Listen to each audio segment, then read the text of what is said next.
Hey there, Scorpio. It's Angie with Feisty Butterfly Tarot, and today we are taking a look at what's happening in the end of April and May for you.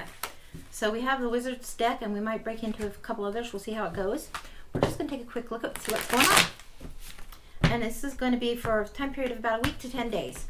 All right. Whoa. Okay. We're starting here. So far, we have the Emperor in reverse. Then we have the Three of Pentacles and the Star. This is kind of the energy that you're in here. Let's see where else it's leading. So if this is where you're in the next week to 10 days coming up,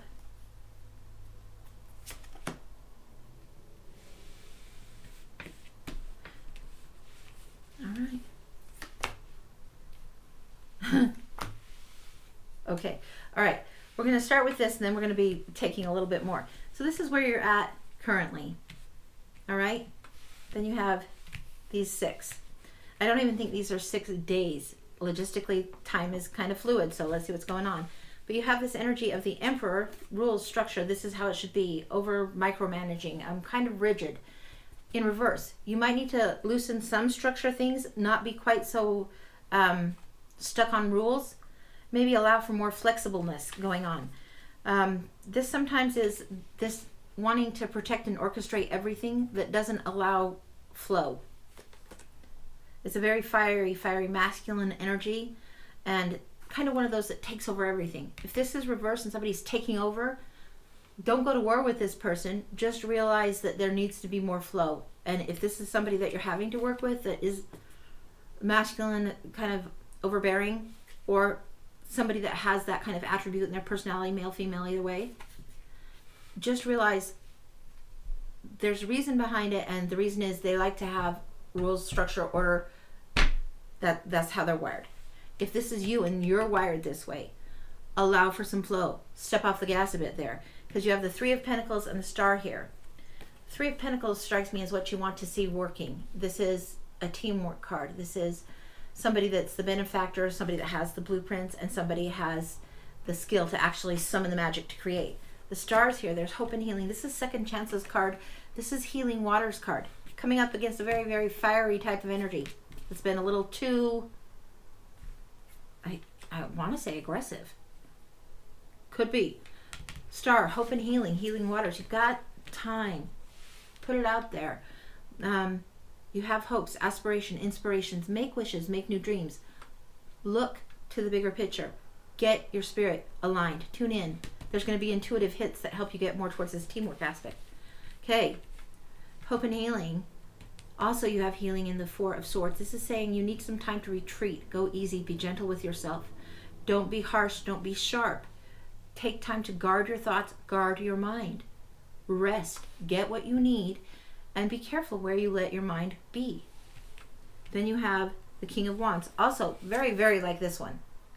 This king is most like this.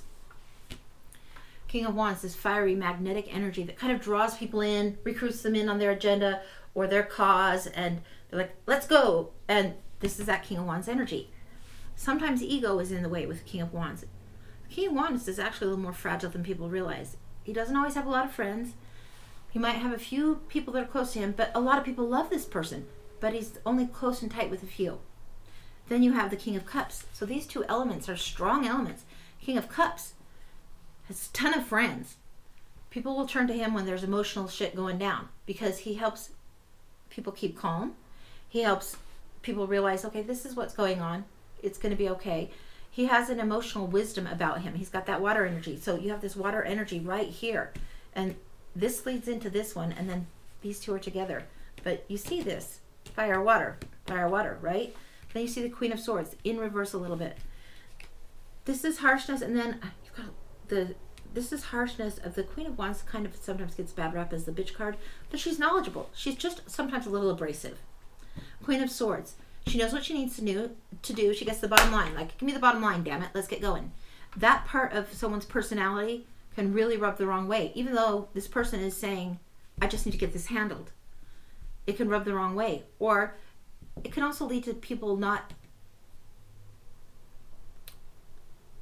valuing the emotional content of something very well. If it's in the upright, it's like have your head over your heart. In the reverse, with this kind of look. I would say look into your emotions a little bit more. Don't just leave it to straight logic, because that won't get you there. It's not going to be a straight logic answer. And don't let your emotions be turbulent and get you in trouble, because you have this Five of Wands where there's conflict, strife, argument, a little bit of contention. Everybody wants to be in charge of how the next thing is. You have all of these guys with magic and none of them really figuring out how to work together, and that's what's required. 10 of Wands come here. This like wizened, grizzled old guy with all the magic, all of this acquisition, all the knowledge, inspiration, all of this here, but he's tired. He's tired, been working hard. So it's like, this is a time where keep your logic, leave the harshness. Value the emotions, value the contributions of others instead of being in conflict. Value them, and you can avoid the strife. And if you don't want to be tired, value those emotions. Figure out how to blend that. Now we're going to look a little bit more down the track here, since these aren't exactly coming out in 3s or in 2s. So this is 3 cards, 6 cards, 9 cards, and I think you probably have at least 2 more in here. Okay, for Scorpio for the next week to 10 days. Kind of unusual, but this is the way it's reading.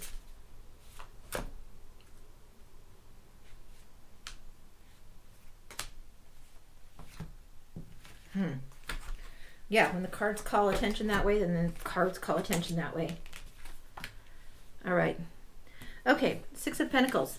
This is a card of giving and receiving, generosity. Maybe you are more comfortable being the giver than the receiver. Maybe that's tricky for you to ask for help. This might be a time where this happens.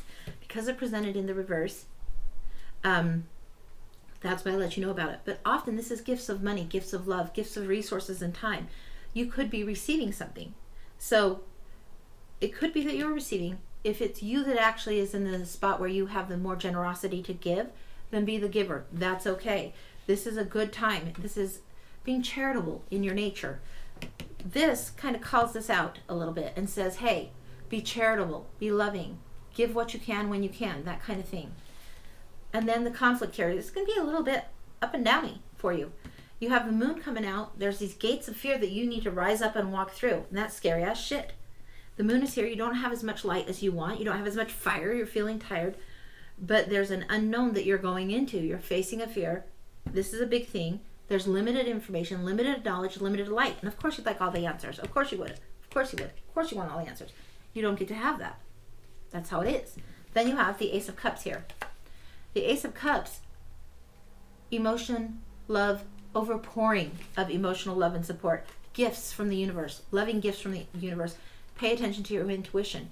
You're going to have good intuitive gifts going on right now for you. If you get out of the cringy crankities. Yeah.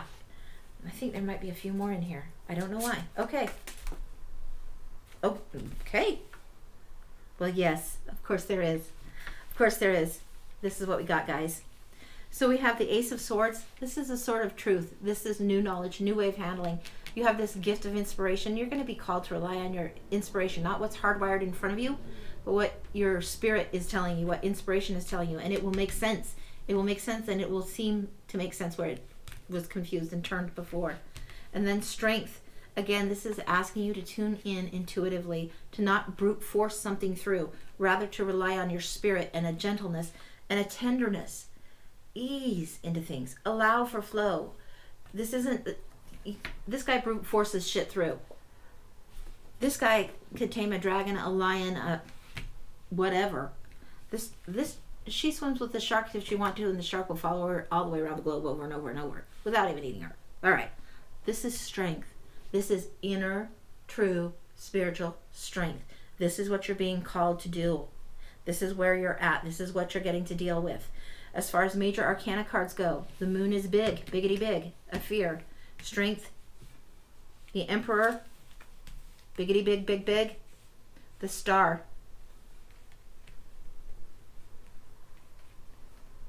These are the things. These are the things that are the major life lessons, the broader life lessons that you're working out, working the kinks through. Okay? All right, that is what I have for you. Hang in there. Tune in. Hope and healing. It's a good time. Gifts around you. Lots of gifts of love. It's going to be okay. All right. Take care, guys. Bye-bye.